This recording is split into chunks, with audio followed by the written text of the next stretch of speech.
Twos. One of the most frequently asked questions that I get as a meteorologist. You all know that climate change is causing more extreme weather events like bigger floods, bigger droughts, bigger storms and heat waves. But when we actually experience one of these events, people still ask this question. So let's take an in-depth look at it. Is climate change to blame for the recent record-breaking flooding in Texas, the mega drought in the Southwest, or the record cold temperatures across the Midwest and the Northeast over Christmas? In general, the answer is yes, but there are nuances to each event. And no, climate change is not to blame for every weather event that we experience. Before we get into that, make sure you subscribe. So here's what we're dealing with. One of the biggest floods in Texas history has been ongoing since late August 2021. And unfortunately, it is still ongoing today. More than 43 inches of rain have fallen on parts of Texas, causing catastrophic damage in places like Houston, San Antonio, and even parts of South Texas. This is a big deal because it only rains about 30 inches per year in most of those areas. This flood was caused by a slow-moving tropical system that stalled out over the same areas day after day, dumping huge amounts of rain. The remnants of this system brought downpours and thunderstorms for days, saturating the ground so much so that rivers and streams overflowed. Residents had to be rescued from their homes and thousands of people had to be relocated to shelters. All told, damages from this historic flood will likely reach into the billions of dollars. So, is climate change to blame for this historic flood? Well, according to a new study just published in the journal Nature, Climate Change, the recent extreme rainfall and flooding in Texas would have been virtually impossible without human-caused climate change. Researchers found that the extreme rainfall from the tropical system was made at least 4 times more likely because of human activities that have led to global warming. They also found that climate change is likely to increase the severity of these types of floods in the region by as much as 40% over the next century. So, how does this work? As our lower atmosphere warms, it can hold more water vapor. And guess what? Water vapor is a very powerful greenhouse gas. More water vapor in the air means more energy is available to fuel storms and increase precipitation. Scientists predict that warmer temperatures will lead to more rain in some areas, while other areas become drier. And unfortunately, this is exactly what we're seeing play out right now.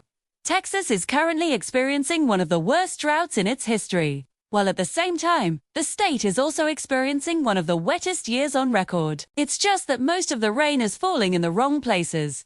Climate change is leading to more rain overall, but it's also shifting weather patterns in the United States. So while Dallas, Houston, and San Antonio are getting drenched, many other parts of the country are becoming drier.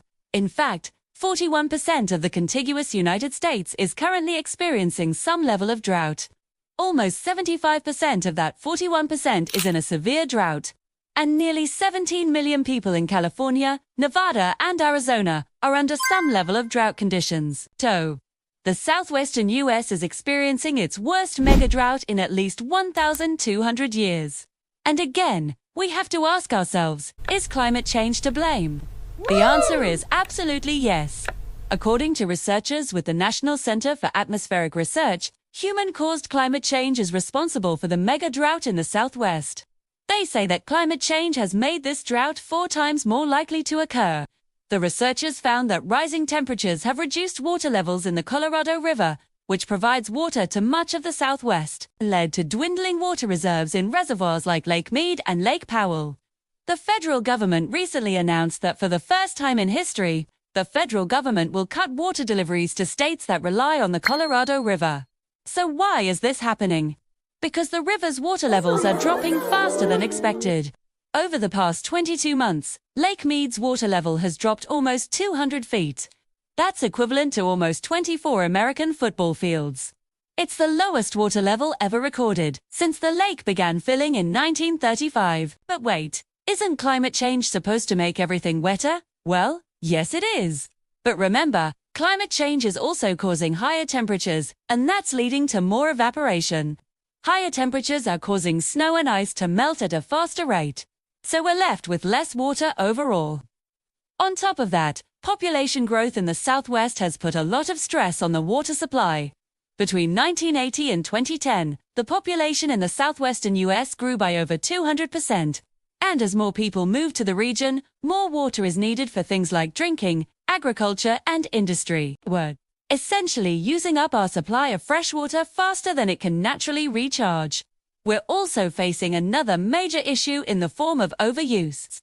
Agriculture consumes about 80% of the water supply in the Southwest, but much of that water use is highly inefficient. Crops like alfalfa, hay, and pasture consume enormous amounts of water.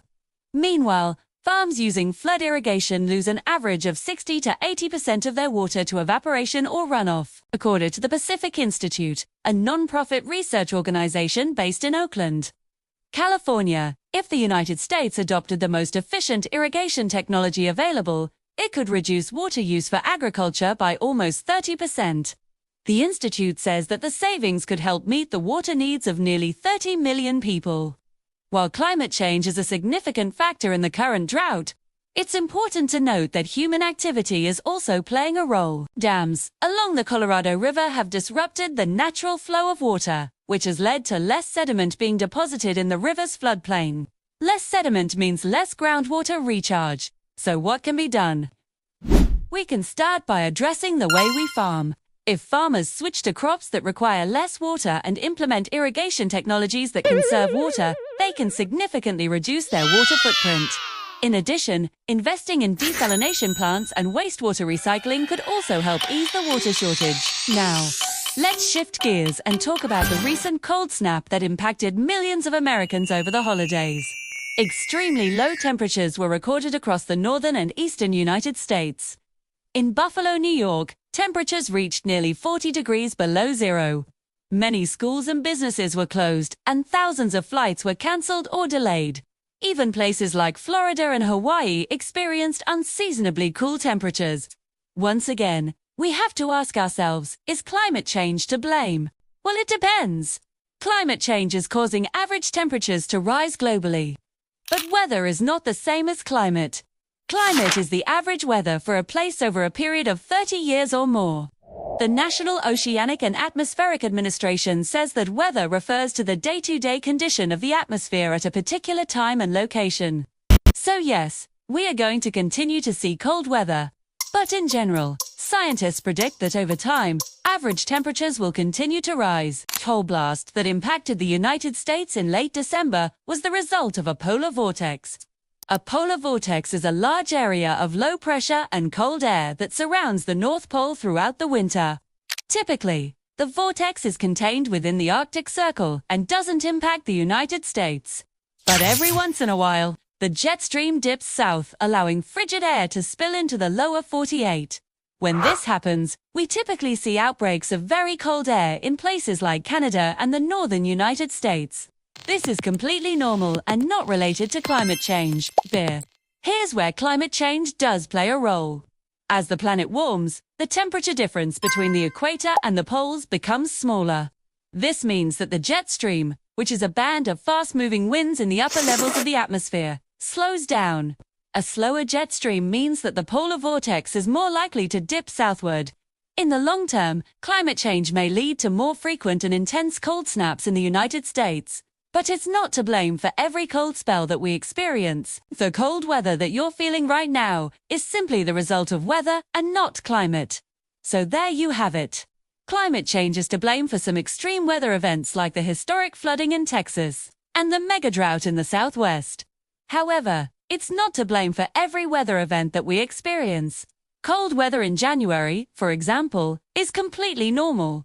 Extreme weather is just that, extreme. It's the outlier events that are becoming more frequent because of climate change.